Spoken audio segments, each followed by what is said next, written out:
এই গাণিতের সমস্যাটি রূপালী bank limited officer 2013 এর নিয়োগ পরীক্ষায় এসেছিল। আজকের এই ক্লাসে আমরা দেখব বিন্যাস সম্পর্কিত এই যে গাণিতিক সমস্যাগুলো, যেগুলো প্রায়ই চাকরি পরীক্ষায় আসতে দেখা যায়, এই গাণিতিক সমস্যাগুলোর সমাধান কীভাবে অতি সহজে নির্ণয় করা যায়। তো কি বলেছে এই গাণিতিক সমস্যাটিতে, যে in how many ways can the letters of the word leader be arranged. বলছি কি, এই যে লিডার যে ওয়ার্ডটি দেওয়া রয়েছে, এই ওয়ার্ডটিতে যে লেটারগুলো রয়েছে যে কতভাবে অ্যারেঞ্জড করা বা সাজানো যেতে পারে সেটাই নির্ণয় করতে হবে। এখানে 4টি অপশন দেওয়া রয়েছে।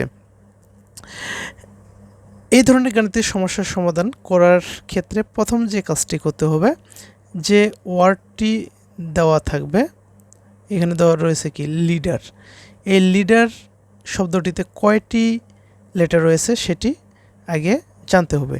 এখানে আমরা দেখতে পাচ্ছি 1 2 3 4 5 6টি লেটার রয়েছে। এটা হচ্ছে প্রথম কাজ।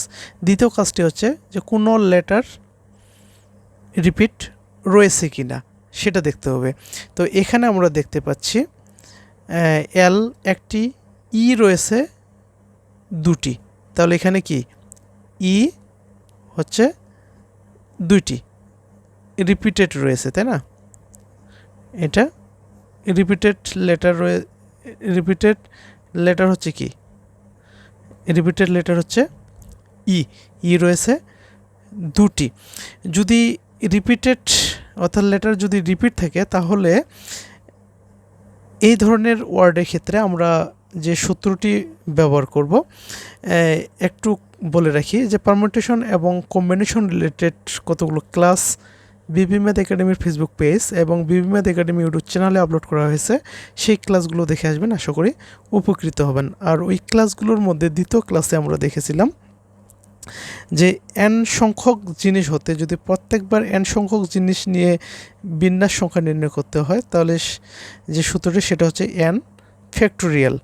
যেখানে এটা হচ্ছে যখন প্রত্যেকটি জিনিসই হবে কি ভিন্ন ভিন্ন, কিন্তু এই n সংখ্যক জিনিসের মধ্যে যদি p সংখ্যক জিনিস একই রকম থাকে, n সংখ্যক জিনিসের মধ্যে যদি p সংখ্যক একই রকম থাকে, q সংখ্যক একই রকম এবং r সংখ্যক একই রকম থাকে, সেই ক্ষেত্রে সূত্রটি দাঁড়াবে এরকম, p factorial q factorial r factorial, এই সূত্রটি। তো এখানে দেখতে পাচ্ছি ই রয়েছে দুটি, তাহলে কি এই সূত্রটি এখানে আমরা অ্যাপ্লাই করব।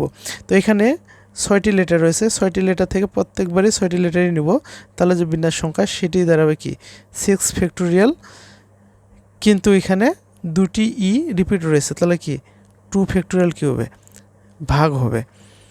এখন আমরা মানগুলো বের করব। এখানে 6 ফ্যাক্টোরিয়াল বলতে আমরা কি জানি, যে 1 থেকে 6 পর্যন্ত যতগুলো ধনাত্মক পূর্ণ সংখ্যা রয়েছে তাদের গুণফলটা হচ্ছে কি 6 ফ্যাক্টোরিয়াল।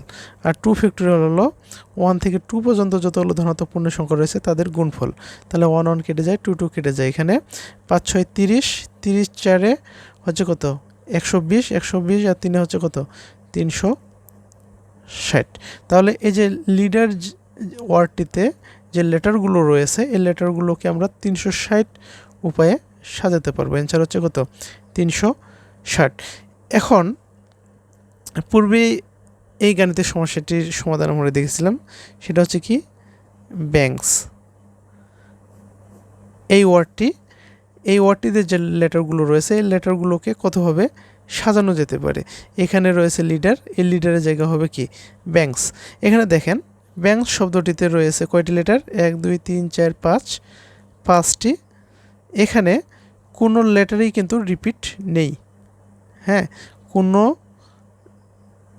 লেটারই কি নেই রিপিটেড নেই। সেই ক্ষেত্রে যেই সূত্রটি ব্যবহার করা হবে সেটা হচ্ছে যে n সংখ্যক জিনিস হতে প্রত্যেকবার n সংখ্যক জিনিস নিয়ে বিন্যাস সংখ্যা, সেটা হচ্ছে কি n ফ্যাক্টোরিয়াল, যেখানে এই n সংখ্যক জিনিসই হচ্ছে কি ভিন্ন ভিন্ন, অর্থাৎ কোনোটার সাথে কোনোটা মিল নেই।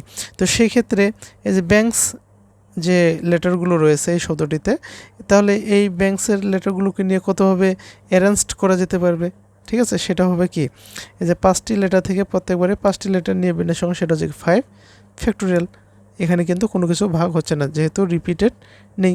এখানে দুটি রিপিট রয়েছে, তাই কি 2 ফ্যাক্টোরিয়াল ভাগ যদি 3টা রিপিট থাকতো তাহলে কি 3 ফ্যাক্টোরিয়াল ভাগ হইতো, ঠিক আছে। 4টা রিপিট থাকলে কি 4 ফ্যাক্টোরিয়াল কি ভাগ হইতো। বা একই ওয়ার্ডে যদি 2 ধরনের লেটার, একটা 2টা আর একটা 3টা যদি রিপিট থাকে তাহলে কি 2 ফ্যাক্টোরিয়াল 3 ফ্যাক্টোরিয়াল কী হইতো, ভাগ হয়ে যেত। যেহেতু এখানে রিপিট নেই তাহলে এখানে হচ্ছে কি n ফ্যাক্টোরিয়াল সূত্র। তার মানে কি 5টি থেকে 5টি লেটার নিয়ে ভিন্ন সংখ্যা হচ্ছে 5 ফ্যাক্টোরিয়াল। আর 5 ফ্যাক্টোরিয়াল বলতে আমরা কি জানি যে 1 থেকে 5 পর্যন্ত যতগুলো ধনাত্মক পূর্ণ সংখ্যা রয়েছে তাদের গুণফলটাই হচ্ছে 5 ফ্যাক্টোরিয়াল। তাহলে এখান থেকে কী পাচ্ছি, 1 থেকে 5 এর গুণফল, যতগুলো ধনাত্মক পূর্ণ সংখ্যা রয়েছে 1 থেকে 5-এর মধ্যে, 4 5 20, 20 3 কি 60, 60 2 120, 120 একে 120। তাহলে এটার অ্যান্সার হচ্ছে কত, 120। আর এটার অ্যান্সার হচ্ছে কি 360। তো রিপিট থাকলে, কোনো লেটার রিপিট থাকলে কি সূত্রটা হবে, কোন সূত্রটা ইউজ করব, আর রিপিট না থাকলে কোন সূত্রটা ইউজ করব, আশা করি আপনারা বুঝতে পেরেছেন। আরও ডিটেলস জানার জন্য আমি বলবো যে পূর্বের যে ক্লাসগুলো আপলোড করা হয়েছে বিবি ম্যাথ একাডেমি ফেসবুক পেজ এবং বিবি ম্যাথ একাডেমি ইউটিউব চ্যানেলে, সেই ক্লাসগুলো দেখে আসবেন, আশা করি উপকৃত হবেন। আর আজকের যে ক্লাসটি যদি আপনাদের ভালো লেগে থাকে তাহলে অবশ্যই বিবি ম্যাথ একাডেমি ইউটিউব চ্যানেলটি সাবস্ক্রাইব করে দেবেন এবং বিবি ম্যাথ একাডেমি ফেসবুক পেজটি ফলো করে রাখবেন, লাইক কমেন্ট শেয়ার করবেন। ধন্যবাদ সবাইকে, দেখা হবে পরবর্তী ক্লাসে, ততক্ষণে ভালো থাকবেন সবাই।